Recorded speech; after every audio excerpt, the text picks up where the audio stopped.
Ishikawa, e sejam bem-vindos a mais um vídeo. E fazendo o vídeo de hoje eu descobri que eu não posso ter nenhum momento de paz enquanto assisto os meus desenhos. E eu não sei vocês, mas eu fico triste quando eu vou pesquisar sobre Bob Esponja e saio com 80 tipos de traumas diferentes. Hoje eu falarei sobre um canal chamado Astrobot, que recria várias animações em uma temática extremamente sombria, dando contextos totalmente diferentes para histórias que deveriam ser bobas e nos fazerem rir. Esse daqui é o cara que cria os episódios perdidos. Eu sei que essa descrição que eu acabei de dar soa muito familiar com a do canal do Vibe Leaf, por exemplo, mas não é nada parecido. O Vibe Leaf faz remakes de creepypastas, que na maioria das vezes são péssimas em suas versões originais. Enquanto o Astrobot é o mano que coloca o bumbum na reta e faz um episódio totalmente novo do zero. E isso eu acho muito foda, porque esse processo todo de animação, eu não preciso nem dizer que é difícil pra um santo caralho. Eu separei as animações que eu achei mais interessantes desse canal, as que me deixaram cabreiro, e a última, como vocês devem imaginar, é a mais bizarra de todas. Já tô aqui, ó, todo me tremendo, batendo o dente.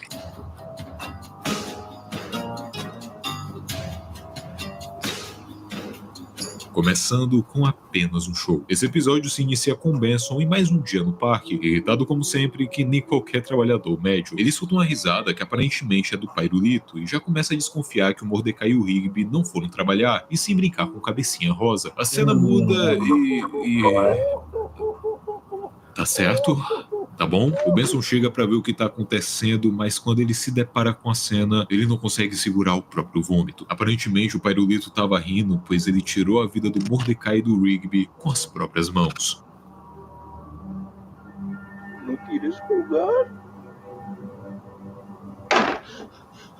O Benson, agora em choque, simplesmente pega o beco. O maluco foge.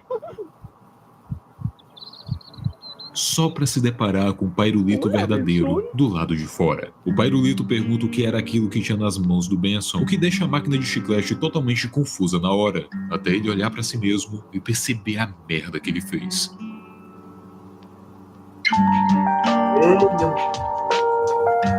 Ele matou. Caramba.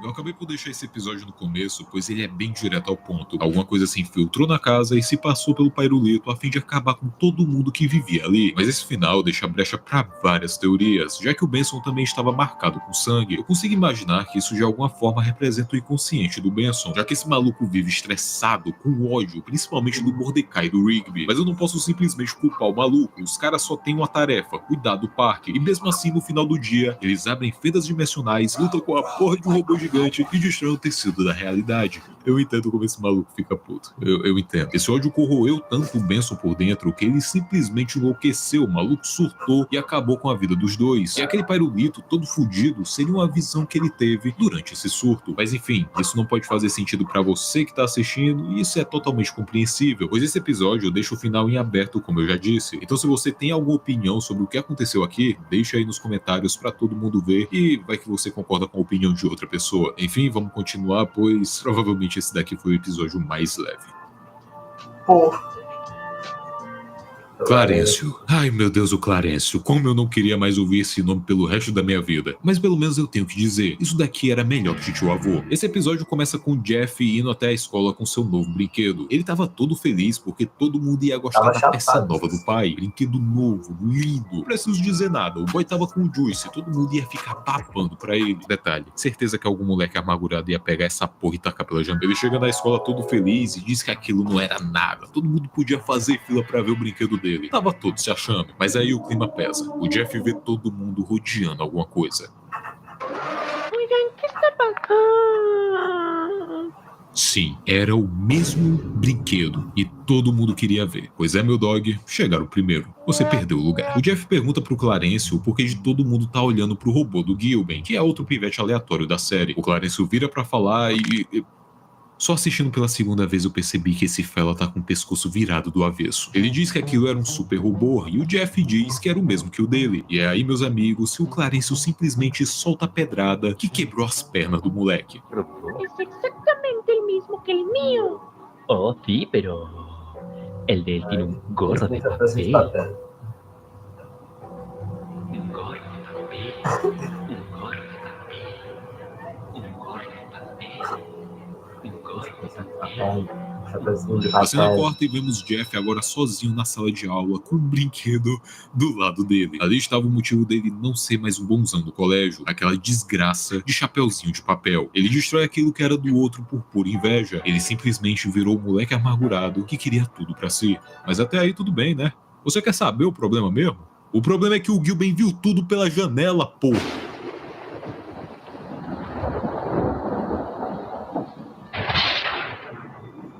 A noite chega e vemos Jeff em sua casa. Ele escuta o barulho e olha pra porta se perguntando se tinha alguém ali. E relaxa, eu aumentei o brilho da cena e não tem nada nesse frame. O Jeff desce pra beber um pouco de suco, só que aí ele descobre que essa não era a melhor decisão a ser feita.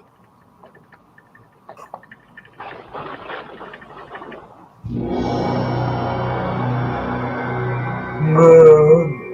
Arrepio. Que isso, mano? Que Jeff começa a se esconder pela sua casa enquanto Gilben o procura sem parar, mas isso não adianta de nada.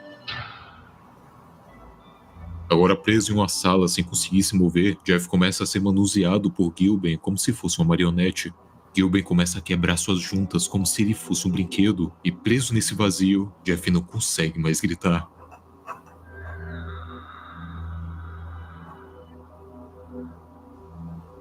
A câmera se afasta e vemos que o Jeff ainda está na sala de aula, imóvel, traumatizado e preso para sempre na escuridão.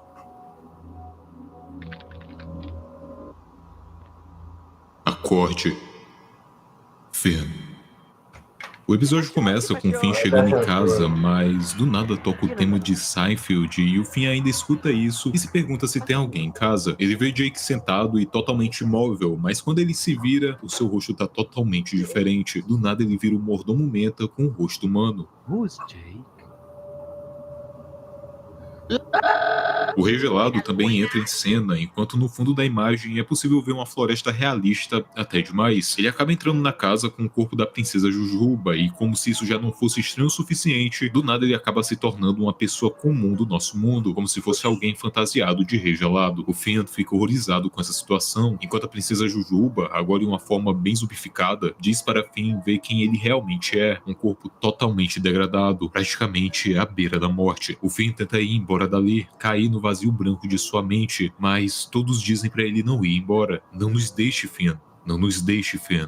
Don't leave us, Finn.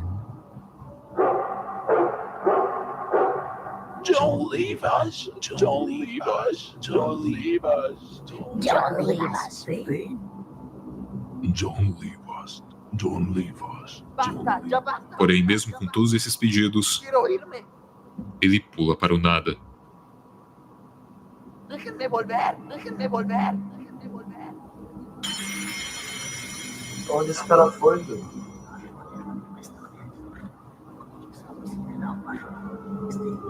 Volver.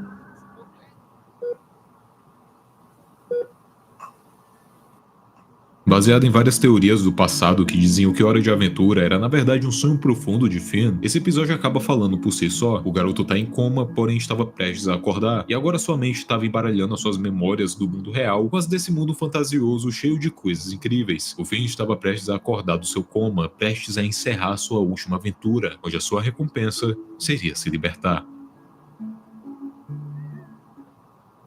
Mano, pesadíssimo isso aí. O episódio começa com Lula Molusco indo visitar o Bob Esponja, o que já não é uma coisa muito comum considerando a relação desses dois. A porta abre sozinha, o nosso mano Molusco já acha bizarro, mas mesmo assim ele segue adiante. Ele diz que o Bob não tinha ido ao Siri Cascudo, então ele foi ver o que estava acontecendo, mas quando ele chega na sala, acontece uma cena bem parecida com a que vemos com o Benson no começo. Lula Molusco vê algo tão brutal que ele segura o vômito. Calamardo, eres tú. Llegaste en el mejor momento. Gary ya puso sus crías. Gary colocou as suas crias. Agora eles eram pais, mas tinham um problema. Era necessário outro recipiente para essas crias. A tela se aproxima e vemos que o Bob Esponja está lotado de ovos que preenchem todos os seus orifícios, inclusive os seus olhos. E sim, O Bob Esponja, nesse ponto da história, tá cego. A única coisa que ele consegue fazer, na verdade, é falar com bastante dificuldade. A tela se afasta e vemos toda a amplitude da sala do Bob Esponja. O lugar tá cheio de corpos de vários moradores da fenda do biquíni, inclusive o corpo da mãe do Bob Esponja, o corpo do seu siriguejo, fora que é possível ver a Sandy sem as pernas. O Gary então bizarramente começa a falar com o Lula Molusco, dizendo que agora ele precisava dele. Despierta, calamardo. Ya es hora. Lula Molusco agora acorda totalmente imobilizado. Gary diz que aquilo não iria doer, pois todos ali estavam vivos. Nesse ponto, Gary precisava de algum lugar para conseguir depositar os seus ovos, algum orifício, então ele não pensa duas vezes, ele escolhe o caminho mais brutal possível. Ahora sí, gracias, calamardo. Mis crías te lo agradecen. No final, vemos Patrick em frente à casa do Bob Esponja, e é bem engraçado pensar sobre isso, já que caramujos marinhos são predadores de estrelas do mar. Então Patrick está pronto para ser mais uma vítima, ou melhor, mais um recipiente, para os filhos de Gary. O meu nome é Daishikawa, obrigado a todos os membros. Mas é isso, meus amigos. Um beijo, foi curtinho, mas quinta-feira à noite talvez tenha mais e sexta também. Um beijo, um abraço.